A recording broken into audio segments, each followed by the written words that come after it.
Salam alaikum, ihr Lieben. Willkommen auf meinem Kanal zu einem neuen Gesundheitsvideo von mir. Heute sprechen wir über die 12 und noch mehr schlechten Angewohnheiten und Verhaltensmuster, die unser Gehirn schädigen.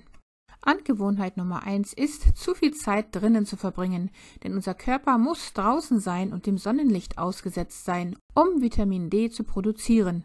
Ohne ausreichend Vitamin D leiden wir unter Depressionen, Angstzuständen, Schlafstörungen und kognitivem Abbau wie Alzheimer, Demenz oder Parkinson. Sonnenlicht liefert auch Infrarotstrahlung, von denen Studien gezeigt haben, dass sie unseren Schädel und unsere Kleidung durchdringen, und dies regt das Gehirn an, Melatonin zu produzieren, eines der stärksten körpereigenen Antioxidantien, die das Gehirn vor Stress und oxidativen Schäden schützt. Innenräume mit schlechter Belüftung und fluoreszierendem Licht stören auch den natürlichen Rhythmus unseres Gehirns. Versuchen sollten wir also jeden Tag mindestens 20 bis 30 Minuten draußen zu verbringen, um Sonnenlicht zu tanken und frische Luft zu atmen. Die zweite gehirnschädigende Angewohnheit ist die übermäßige Nutzung sozialer Medien. Endloses Scrollen durch das Handy macht süchtig, es löst das Belohnungssystem unseres Gehirns aus und setzt Dopamin frei, wenn wir ein Gefällt mir, eine Nachricht oder Benachrichtigung erhalten oder etwas Neues entdecken. Mit der Zeit verringert diese ständige Überstimulation unseren Dopaminspiegel, sodass wir uns unmotiviert fühlen und uns nicht auf alltägliche Aufgaben konzentrieren können. Im Wesentlichen raubt sie dem Leben die Freude und Zufriedenheit. Das blaue Licht von Bildschirmen stört auch die Melatoninproduktion, was zu nächtlichem Grübeln und schlechtem Schlaf führt. Zu empfehlen wäre daher, die Bildschirmzeit und die sozialen Medien zu begrenzen, analog vorzugehen, ein Buch zu lesen, achtsam zu sein oder sich zum Beispiel eine Rezitation aus dem Koran anzuhören, um den Dopamin-Grundwert unseres Gehirns zurückzusetzen. Eine weitere schlechte Angewohnheit ist es, zu viel Zeit mit toxischen Menschen zu verbringen. Das sind die Menschen, die uns runterziehen, anstatt uns aufzubauen und zu motivieren. Diese Art von Beziehungen erhöhen unseren Cortisolspiegel und versetzen unser Gehirn in einen ständigen Stresszustand. Schließlich kann dies den Hippocampus schrumpfen lassen, den Teil unseres Gehirns, der für das Gedächtnis und das Lernen verantwortlich ist. Wir sollten daher also Grenzen gegenüber Menschen mit toxischen Persönlichkeiten setzen und stattdessen gesunde Beziehungen priorisieren. Ein weiteres großes Problem ist es, zu viel mit schlechten Nachrichten in Kontakt zu kommen. Wenn wir zu oft schlechte Nachrichten sehen und lesen, programmiert das unser Gehirn dahingehend zu denken, dass wir in ständiger Gefahr sind. Dies geschieht durch die Aktivierung der Kampf- oder Fluchtreaktion, also der HPA-Achse. Dies führt physisch zu einer Schrumpfung und Atrophie des präfrontalen Kortex, was es schwieriger macht, Entscheidungen zu treffen oder starke Emotionen zu kontrollieren.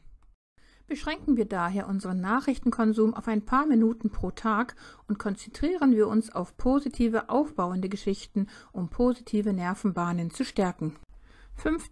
Eine krumme Haltung verringert die Durchblutung des Gehirns, was zu Konzentrationsschwierigkeiten und Müdigkeit führt, sodass man sich nicht konzentrieren kann oder sich Dinge nur schwer merken kann. Eine krumme Haltung komprimiert die Blutgefäße und Nerven in unserem Rücken und schränkt die Sauerstoff- und Nährstoffzufuhr zum Gehirn ein. Verbessern wir also unsere Haltung, indem wir die YTW-Dehnübung anwenden und aufrecht stehen oder sitzen. Schaden kann es auch nicht, ein Magnesium-Glycinat-Präparat einzunehmen, um verspannte Muskeln im Nacken-Schulterbereich zu entspannen. 6. Fettarme Ernährung. Unser Gehirn besteht tatsächlich zu 60% aus Fett und braucht Fett, um richtig zu funktionieren.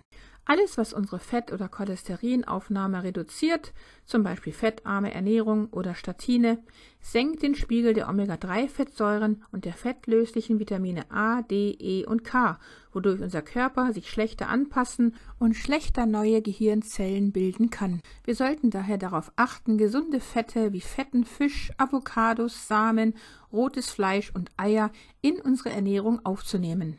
Wer abnehmen möchte, sollte nicht auf die Fette verzichten, sondern stattdessen auf die Kohlenhydrate. Denn diese sind es in Wahrheit, die Fett machen. Die ketogene Ernährung wäre auch hier zu empfehlen. 7. Wenn unser Gehirn bereits an der nächsten Aufgabe arbeitet, während wir noch diese erledigen, betreiben wir Multitasking. Zu viel Multitasking überlastet unseren präfrontalen Kortex und führt zur Entscheidungsmüdigkeit, bei der wir völlig ausgebrannt sind. Studien zeigen, dass chronisches Multitasking die Dichte der grauen Substanz in den Bereichen des Gehirns reduziert, die mit Konzentration und Gedächtnis in Verbindung stehen. Wir sollten also langsamer machen, uns auf eine Aufgabe nach der anderen konzentrieren, eine kurze Pause dazwischen einlegen und dann wieder weitermachen. Indem wir diese Dinge nacheinander erledigen, werden wir alle unsere Aufgaben schneller erledigen, ohne auszubrennen. Ein Fehler, den viele Leute machen, ist zu denken, dass Getreide gut für sie wäre, obwohl es das in Wirklichkeit nicht ist. Vollkorn enthält viel Omega-6, das Entzündungen im Gehirn verursacht. Es enthält auch viel Phytinsäure, die uns daran hindert, wichtige Mineralien wie Magnesium und Zink aufzunehmen. Raffiniertes Getreide erhöht auch den Insulinspiegel und verursacht Insulinresistenz, sodass die Gehirnzellen anfangen, Glucose und die Energie zu verlieren, die sie brauchen. Wir sollten daher weitgehend Getreide vermeiden, insbesondere Müsli zum Frühstück. Dieses sollten wir lieber durch nährstoffreiche Vollproteine und Gemüse ersetzen, wie zum Beispiel mein ketogenes Brötchen mit Spiegelei. Mein Video dazu verlinke ich euch gerne hier oben nochmal. Mit solch einer fett- und proteinreichen Mahlzeit zum Frühstück können wir uns besser konzentrieren, wir erhalten mehr Energie und werden kein Mittagstief haben.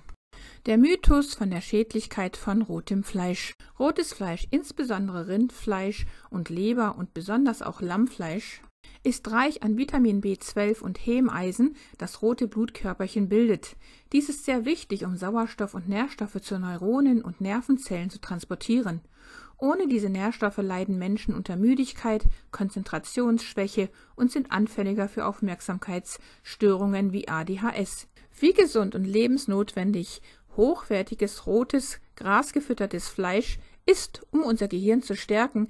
Das Video dazu verlinke ich euch gerne hier oben noch einmal. 10.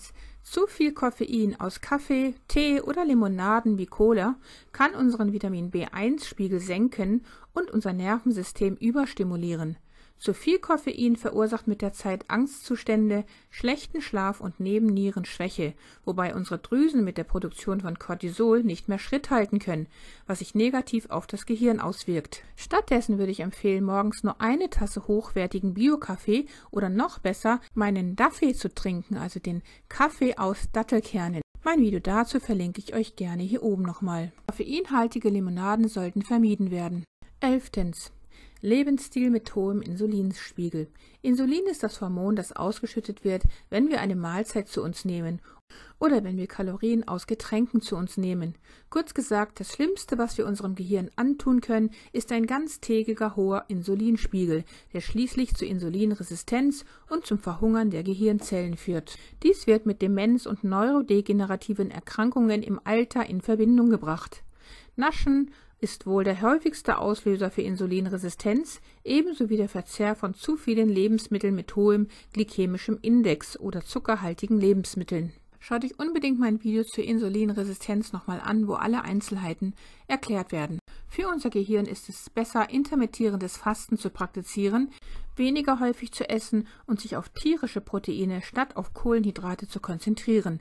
Intermittierendes Fasten ist das beste Gegenmittel gegen Gehirnnebel, insbesondere in Kombination mit der ketogenen Ernährung.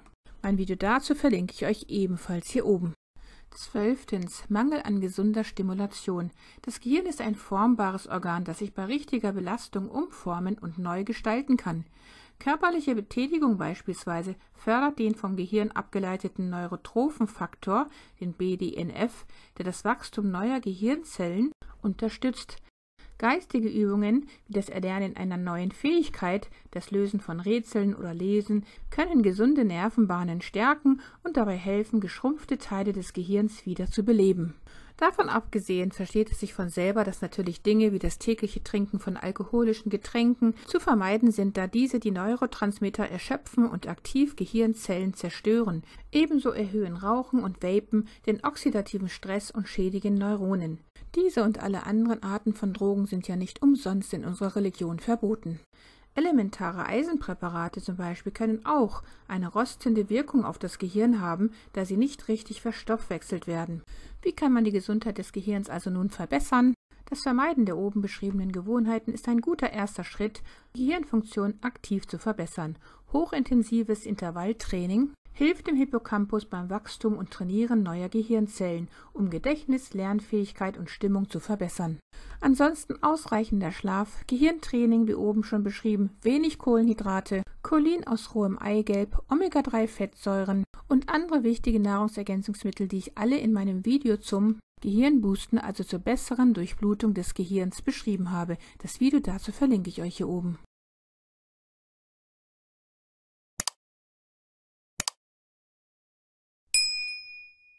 Liebste Grüße, Salam Aleikum, eure Mariam.